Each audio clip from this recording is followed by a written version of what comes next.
Child raping cop gets only 3 years in jail, while doctor gets 18 for helping people with plants. Monroe Gordon Pilland 3, 69, has lived an amazing life according to some estimates.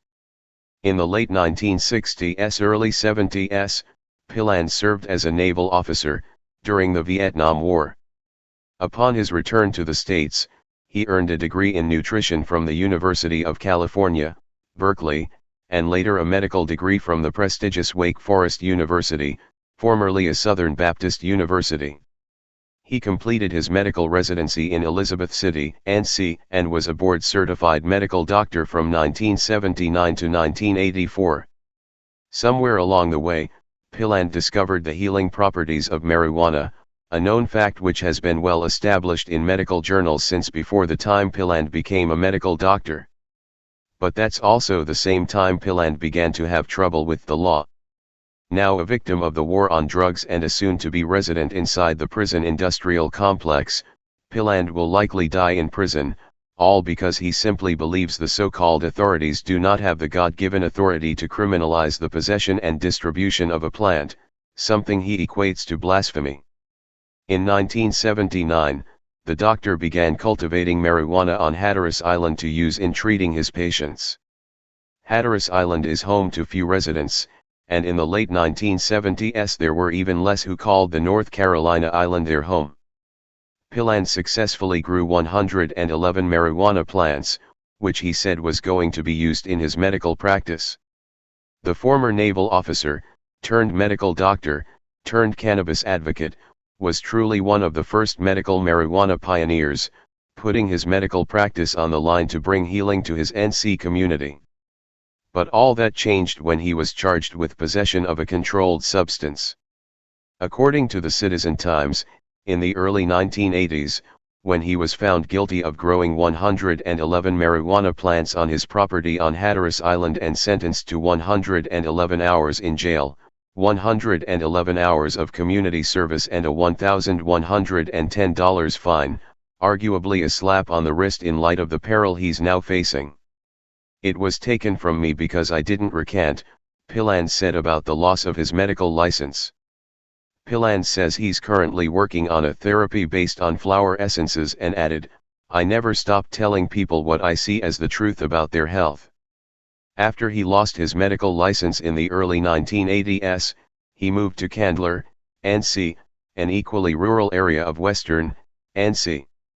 For decades, he's been able to fly under the radar of authorities, presumably continuing his research with cannabis. But that all changed when he apparently married the wrong woman who took him to court in a custody dispute over their child. Pilland's ex-wife claimed the former doctor had given his son cannabis mixed with goat's milk, and a social worker paid the former doctor a visit. Upon arrival, the state representative noticed the marijuana plants and alerted authorities, who promptly raided his home.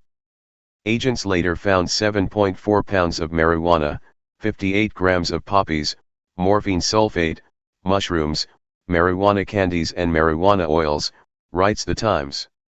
As a result, Pilland was charged and later convicted of a host of drug-related offenses, including trafficking in opium or heroin, charges that together bring a sentence of more than 18 years.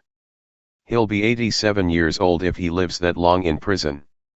Dr. Pilland defended his actions and his beliefs about marijuana, telling reporters, "What I do know is that the law against a plant is blasphemous.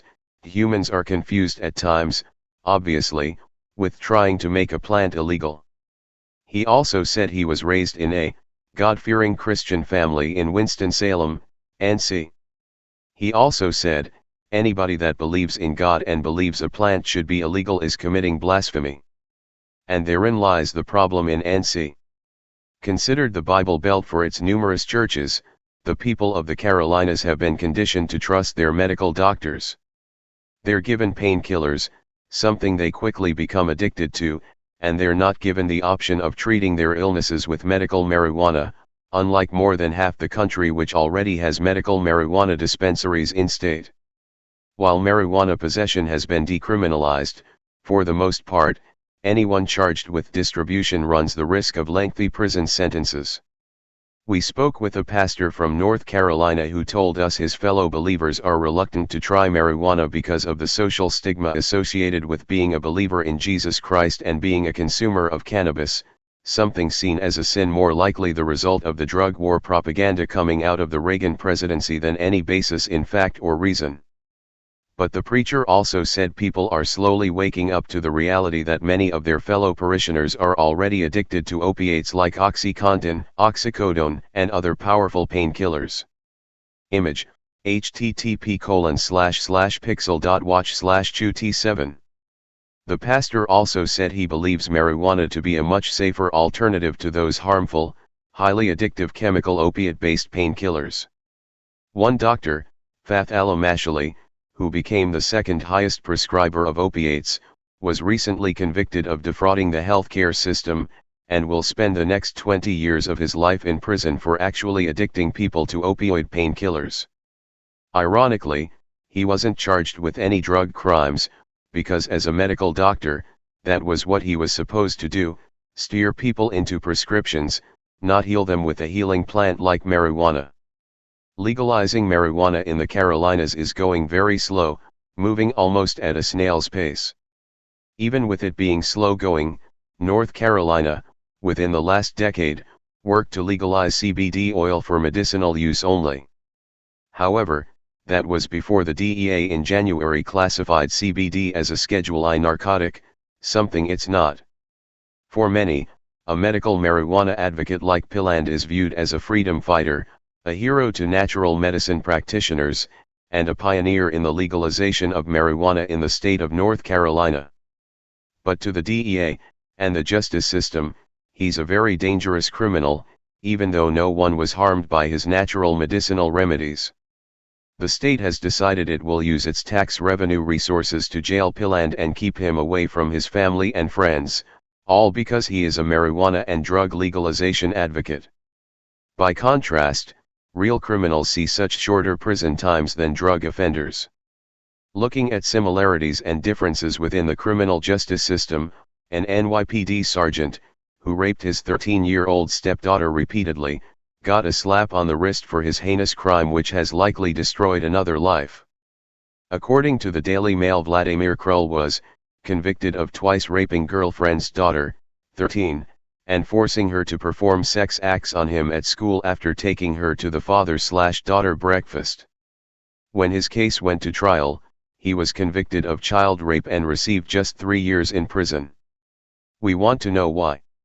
Why is it pedophiles get off scot-free and those who are reportedly trying to do good with their knowledge of natural medicine are kidnapped, jailed, and/or killed, all because of a God-given plant and its healing properties? Studies show pedophiles have dozens of victims before they're eventually caught or die of natural causes, and few of those who are convicted of crimes against children ever spend a day behind bars. Yet those caught with drugs are much more likely to spend serious time in prison for possession and distribution, both typically nonviolent offenses. It's high time we stop sending Vietnam War veterans, medical doctors, dads, and husbands to prison for a plant. It's time we take action.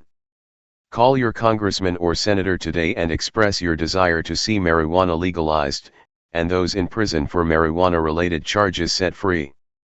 If you live in North Carolina, consider forwarding a copy of this story to Governor Roy Cooper, and asking him to pardon the veteran, doctor, father, and medical marijuana advocate. You can reach him by clicking here. Let's start a campaign to pardon Dr. Pilland. Please share this article so that others may see this injustice for the brutal tyranny that it is.